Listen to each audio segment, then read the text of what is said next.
Hello दोस्तों, एक बार फिर से बहुत बहुत स्वागत है आप सभी का। अगले दिन नुएंग और पाल्म दोनों उस म्यूजिक क्लब में पहुंचे जहां बेन ने बताया था कि पियानिस्ट की जरूरत है। नुएंग ने पाल्म को बाहर ही रुकने के लिए बोला, पाल्म तुम बाहर ही रहो, मैं यहाँ पियानिस्ट के वॉलंटियर जॉब के लिए अप्लाई करने आया हूँ। मेरे दोस्त ने इसके बारे में बताया था मुझे। पाल्म हो गया वरीड, कौन दोस्त है, मैं उन्हें जानता हूँ क्या? नुएंग उसे डांटने लगा, मुझे तुम्हें सब कुछ बताने की जरूरत है क्या? मेरे भी दोस्त हैं। पाल्म भी साथ में अंदर जाने की बात करने लगा।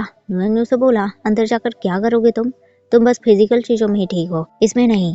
लेकिन पाल्म भी उसके पीछे पीछे अंदर को चल पड़ा। अंदर मेकी नाम की लड़की रजिस्ट्रेशन कर रही थी। उसे लगा ये दोनों डांस के लिए अप्लाई करने आए हैं, पर नुएंग ने उसे बताया, हम दोनों यहाँ पियानिस्ट के लिए अप्लाई करने आए हैं, हमारे दोस्त ने हमें बताया था। मैगी को याद आया, तो आप बेन के फ्रेंड हो, उसने बताया था आप अच्छा पियानो बजा लेते हो। मुझे लगा इस जॉब के लिए कोई भी अप्लाई नहीं करेगा क्योंकि ये एक वॉलंटियर की जॉब है, पर चलो आप आ गए, अच्छी बात है। बाय द वे, मेरा नाम मेकी है। नुएंग ने उसे अपना नाम बताया। मेकी फिर पाल्म के बारे में पूछने लगी, ये भी पियानिस्ट के लिए अप्लाई करने आए हैं क्या? नुएंग ने नाम में जवाब दिया। उसे बताया कि वो साथ में है और उसे पियानो वगैरह कुछ भी बजाना नहीं आता। मेकी ने तुरंत पाल्म को अपने साथ डांस करने के लिए बोला और नुएंग को एज ए ऑडिशन पियानो बजाने के लिए बोला। नुएंग पियानो बजाने लगा, कुछ लोग डांस भी करने में लग गए। पाल्म ने भी फर्स्ट टाइम नुएंग को पियानो बजाते देखा, लेकिन मेकी हैरान हो गई, तुमने कभी अपने दोस्त को पियानो बजाते नहीं देखा, कैसे? पाल्म बात को बदलने लगा, मेरा मतलब है इस गाने को बजाते हुए मैं उसे फर्स्ट टाइम देख रहा हूँ। मेकी फिर पाल्म से उसका नाम पूछने लगी। पाल्म ने उसे अपना नाम बताया और मेकी का नाम उसे मालूम था क्योंकि कुछ देर पहले उसने मेकी के मुंह से ही उसका नाम सुना था। मेकी उसे टीज करने लगी, तुम्हें मेरा नाम याद है, इसका मतलब तुम्हें मुझ में इंटरेस्ट है। पाल्म भी हंसने लगा। मेकी को भी नुएंग के म्यूजिक काफी पसंद आया। वो श्योर हो गई कि उसके पापा उसे जॉब जरूर देंगे। फिर उसने पाल्म को अपने साथ डांस करने के लिए बोला ताकि उसके दोस्त यानी कि नुएंग का हौसला बढ़ा सके। लेकिन प्रॉब्लम तो ये थी कि पाल्म को डांस करना बिल्कुल भी नहीं आता। मेकी उसे सिखाने लगी, लेकिन उन्हें देखकर नुएंग को अंदर से थोड़ी तकलीफ महसूस हुई, पर इतना भी नहीं कि उसे समझ आए। म्यूजिक क्लब से वापस आते दोनों को शाम हो गई। नुएंग पाल्म से कहने लगा, तो मैकी के साथ डांस करने के बाद रिफ्रेश दिख रहे हो। पाल्म ने उससे पूछा, आप सच में पियानिस्ट के जॉब के लिए अप्लाई करेंगे? नुएंग बोलने लगा, अगर उन्होंने मुझे जॉब दिया तो मैं अपने फ्री टाइम पर ये करूंगा। पाल्म ने उसे बोला, वैसे पियानो बजाते आप बहुत खुश दिखते हैं। नुएंग को हैरानी हुई, मुझे नहीं लगा था, तुम्हारी नजर मुझ पर भी है, मैं तो सोच रहा था कि शायद तुम बस मिकी को ही देख रहे हो। पाल्म ने उसे बोला, मेरी नजर हमेशा आप पर है। लेकिन तभी कुछ बदमाश एक बूढ़े आदमी के ठेले को लूट रहे थे। पाल्म से ये देखा नहीं गया, उसने उन बदमाशों के साथ फाइट शुरू कर दी, बहुत बुरी तरीके से उन्हें धोया और खुद भी मार खाई। वो नुएंग से पुलिस को बुलाने के लिए बोलने लगा, लेकिन एक बदमाश ने पाल्म के पेट पर घुसा मारा। पाल्म ने दर्द से अपना पेट पकड़ लिया। नुएंग तुरंत उसके पास आया, सारे बदमाश भी भाग गए। नुएंग उसे कहने लगा, ऐसे फाइट में क्यों भिड़ गए थे तुम, कुछ हो जाता तो? लेकिन पाल्म का दिल इतना साफ है कि सामने किसी कमजोर इंसान पर बुरा होते वो देख नहीं पाया। वो बूढ़ा आदमी भी पाल्म को थैंक्स बोलने लगा। नुएंग ने बूढ़े आदमी से पूछा कि वो क्या बेच रहे हैं। उन्होंने रोटी साइमाई बताया। नुएंग ने फिर उनसे सारे रोटी साइमाई बाय कर लिए। बूढ़े आदमी तो सब फ्री में देने के लिए तैयार थे, रिपे के तौर पर, लेकिन ये उनकी रोजी रोटी है, अगर कमाई नहीं होगी तो घर कैसे चलेगा? नुएंग ने उनको बोला, फ्री में नहीं, मैं इसके लिए पे करूंगा। और फिर पाल्म नुएंग के लिए स्टफ्स बनाकर रोटी को रोल करने लगा। नुएंग ने उसे बोला, पाल्म तुम्हें लगता है तुम्हारे हाथ साफ हैं, अभी तुमने उन बदमाशों से फाइट की? पाल्म अपने हाथ को देखने लगा, उसने तो ध्यान ही नहीं दिया था। नुएंग ने भी वैसे ही खाना शुरू कर दिया। उसने इससे पहले रोटी साइमाई कभी नहीं खाया था। नुएंग को ये बहुत टेस्टी लगा और पाल्म से उसने 100 रोटी साइमाई और बनाने के लिए बोल दिया। बूढ़े आदमी ने पूछा, वो उनके लिए रोटी रोल कर दे क्या? पर नुएंग ने उनको मना कर दिया क्योंकि रोटी को रोल करने के लिए उसके पास ऑलरेडी कोई है। फिर उसने पाल्म को भी रोटी साइमाई खाने के लिए बोला। पाल्म को भी वो टेस्टी लगा। नुएंग ने उसको बोला, अगर ये तुम्हें डिलीशियस लगा तो अंकल को थैंक्स बोलो। पाल्म ने भी अंकल के रोटी साइमाई की तारीफ की। अगले दिन स्कूल में नुएंग अकेला बैठा म्यूजिक सुन रहा था। बेन भी उसके पास आया। क्या सुन रहे हो, मैं भी सुन सकता हूँ। नुएंग ने अपना एक ईयरफोन उसे दे दिया।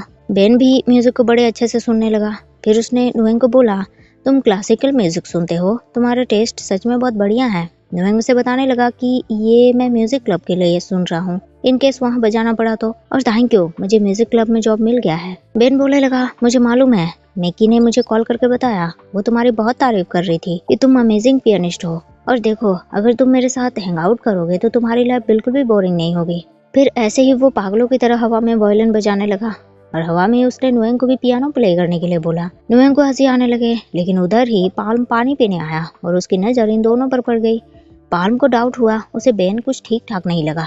वो दोनों के पास आया। उसके आते ही माहौल थोड़ा बदल गया। पाल्म और बेन एक दूसरे को घूरने लगे।